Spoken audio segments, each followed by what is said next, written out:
कभी सोचा है कि कोई एक जगह इतनी पवित्र, इतनी शक्तिशाली कैसे हो सकती है कि वो सदियों से लोगों को अपनी ओर खींचती रहे? तो चलिए आज हम चलते हैं एक ऐसी ही आध्यात्मिक यात्रा पर जो हमें ले जाएगी दक्षिण के कैलाश यानी मल्लिकार्जुन ज्योतिर्लिंग। मतलब आखिर ऐसा क्या है किसी जगह में, कौन सी दिव्य शक्ति है जो हजारों सालों से लोगों को घने जंगल और मुश्किल पहाड़ों को पार करने की हिम्मत देती आई है? मल्लिकार्जुन की कहानी में शायद हमें इस सवाल का जवाब मिल जाए। हमारी ये खोज शुरू होती है श्रीशैलम से। तो चलिए सबसे पहले इस प्राचीन जगह के अद्भुत माहौल को समझते हैं, मतलब कि वो जमीन और वो आध्यात्मिकता जो इसकी दिव्यता की नींव है। जरा सोचिए, आंध्र प्रदेश के नल्लामाला के घने जंगल और उन जंगलों के बीच श्रीशैलम पहाड़ी की चोटी पर मौजूद है ये दिव्य मल्लिकार्जुन ज्योतिर्लिंग। ये कुर्नूल जिले में एक ऐसी खूबसूरत और शांत जगह है जहां लगता है कि प्रकृति और आध्यात्मिकता एक दूसरे में घुल मिल गए हैं। तो अब जब हम इस पवित्र जगह के माहौल को महसूस कर चुके हैं तो चलिए सीधे इसके दिल में चलते हैं, यानी गर्भगृह की ओर, और उस देवता के दर्शन करते हैं जो इस पूरी तीर्थ यात्रा का केंद्र है।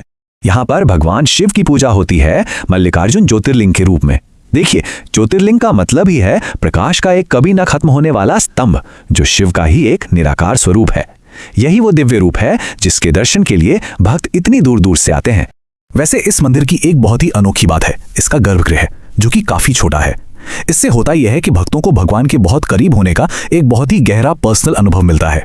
हाँ, ये बात और है कि इस अनुभव के लिए अक्सर लंबी लाइनों में इंतजार करना पड़ता है। इस मंदिर को एक बहुत ही बड़ा सम्मान, एक उपाधि दी गई है, दक्षिण का कैलाश। इसका सीधा सा मतलब यह है कि श्रीशैलम का आध्यात्मिक महत्व बिल्कुल उतना ही है जितना हिमालय में मौजूद भगवान शिव के असली घर कैलाश पर्वत का है। लेकिन सवाल यह है कि इस जगह का इतना गहरा महत्व आखिर है क्यों? इसका जवाब ढूंढने के लिए हमें चलना होगा भारत के कुछ सबसे पुराने और पवित्र हिंदू ग्रंथों के पन्नों में, जहां इसकी महिमा के बारे में लिखा है। आप अंदाजा लगाइए, स्कंद पुराण में तो श्रीशैल कांडम नाम से एक पूरा का पूरा चैप्टर ही इस मंदिर पर है। सिर्फ यही नहीं, इसका जिक्र महाभारत, कई प्राचीन हिंदू पुराणों और तो और आदि शंकराचार्य की शिवानंद लहरी में भी मिलता है। इससे पता चलता है कि इसकी जड़ें कितनी गहरी हैं। महाभारत में तो एक बहुत बड़ी बात कही गई है। वहां लिखा है कि श्रीशैलम पर्वत पर भगवान शिव की पूजा करने से ठीक वही आध्यात्मिक फल मिलता है जो पुराने जमाने के सबसे बड़े यज्ञों में से एक अश्वमेध यज्ञ को करने से मिलता था। सोचिए कितना बड़ा महत्व है इस जगह का। कुछ ग्रंथों में तो ये तक लिखा है कि श्रीशैल के शिखर के दर्शन मात्र से सभी प्रकार के कष्ट दूर हो जाते हैं। यहाँ ऐसी मान्यता है कि सिर्फ शिखर को देख लेने भर से ही इंसान को जन्म और मृत्यु के चक्कर से छुटकारा मिल सकता है। लेकिन बात सिर्फ ग्रंथों की नहीं है, एक पौराणिक कहानी भी है जो इस जगह को और भी खास बना देती है।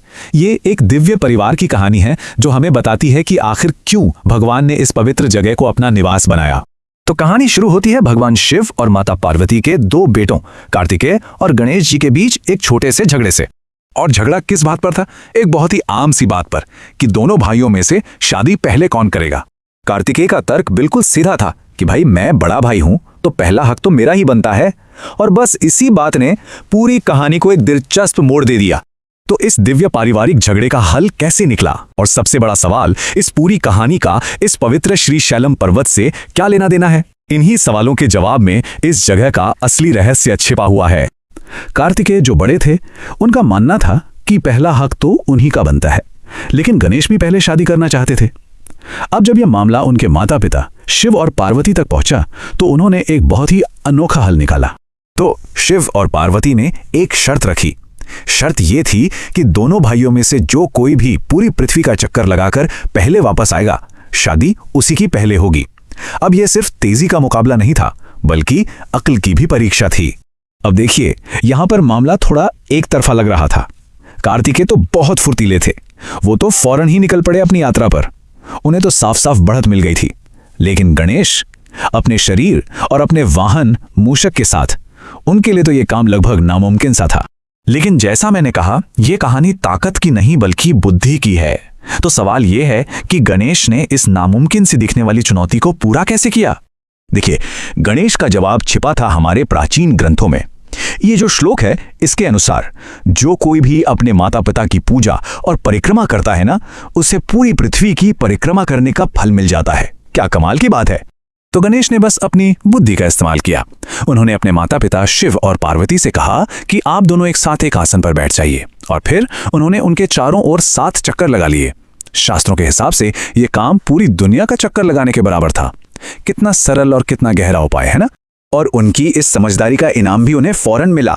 शिव और पार्वती इतने खुश हुए कि उन्होंने गणेश को ही विजेता घोषित कर दिया। फिर क्या था, उनका विवाह प्रजापति की बेटियों सिद्धि और बुद्धि से हुआ। और मजे की बात तो यह है कि जब तक कार्तिकेय अपनी लंबी यात्रा से लौटे तब तक तो गणेश क्षेम और लाभ नाम के 2 बेटों के पिता भी बन चुके थे। अब जरा एक पल के लिए कार्तिकेय के बारे में सोचिए। वो बेचारे पूरी पृथ्वी का चक्कर लगाकर थके हारे लौटे और यहाँ आकर देखते हैं कि खेल तो कब का खत्म हो चुका है और उनके छोटे भाई की शादी भी हो गई, बच्चे भी हो गए। उनका गुस्सा होना और ये महसूस करना कि उनके साथ नाइंसाफी हुई है बिल्कुल लाजमी था। और बस इसी पारिवारिक मनमुटाव से जन्म होता है उस पवित्र ज्योतिर्लिंग का, जिसे आज हम सब मल्लिकार्जुन के नाम से जानते हैं। गुस्से और निराशा में भरे कार्तिकेय ने अपने माता पिता के पैर छुए और वहां से चले गए। उन्होंने खुद को क्रौंच पर्वत पर सबसे अलग कर लिया। इस बात से उनकी मां पार्वती का दिल टूट गया। अब माता पिता का दिल तो पसीजता ही है। शिव और पार्वती अपने बेटे को मनाने के लिए उसके पीछे पीछे क्रौंच पर्वत तक गए, लेकिन जैसे ही कार्तिकेय को पता चला कि वो आ रहे हैं, वो वहां से और भी दूर, करीब 36 किलोमीटर और दूर चले गए। मतलब सुलह की कोई गुंजाइश ही नहीं छोड़ी। अब अपने बेटे से दूर तो रहा नहीं जा रहा था, तो उसकी याद में उसके करीब रहने के लिए भगवान शिव और पार्वती ने उसी पर्वत पर खुद को एक ज्योतिर्लिंग के रूप में प्रकट कर लिया, प्रकाश के एक दिव्य स्तंभ के रूप में।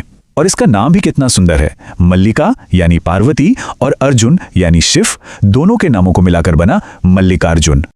पर इस जगह की कहानी में सिर्फ यही एक पहलू नहीं है, एक और लोक कथा है और साथ ही मजबूत ऐतिहासिक सबूत भी हैं जो इस पुराने कथा को असल इतिहास से जोड़ते हैं। एक और कहानी सुनाई जाती है एक राजकुमारी की। कहते हैं कि उसने इस पहाड़ पर पनाह ली थी और उसके पास एक गाय थी। अब रोजाना उस गाय का दूध रहस्यमयी तरीके से गायब हो जाता था। तो एक दिन राजकुमारी ने गाय का पीछा किया और उसे वहां कोई चोर नहीं मिला, बल्कि एक शिवलिंग मिला। बस उसी के ऊपर उसने एक सुंदर मंदिर बनवा दिया। और इतिहास के पन्ने पलटे तो भी इस जगह की अहमियत साफ दिखती है। आर्कियोलॉजिस्ट मानते हैं कि यह मंदिर लगभग 2000 साल पुराना है और सदियों से विजयनगर के महान राजा कृष्णदेवराय से लेकर छत्रपति शिवाजी महाराज तक बड़े बड़े शासकों ने इस मंदिर के निर्माण में अपना योगदान दिया है।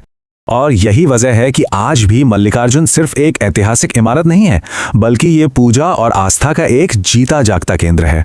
हर साल महाशिवरात्रि पर यहाँ जबरदस्त मेला लगता है, लाखों लोग आते हैं। और एक और खास बात, यहाँ देवी पार्वती की पूजा भ्रमरांबा के रूप में होती है, जो इस जगह को भारत के सबसे जरूरी शक्तिपीठों में से एक बनाता है।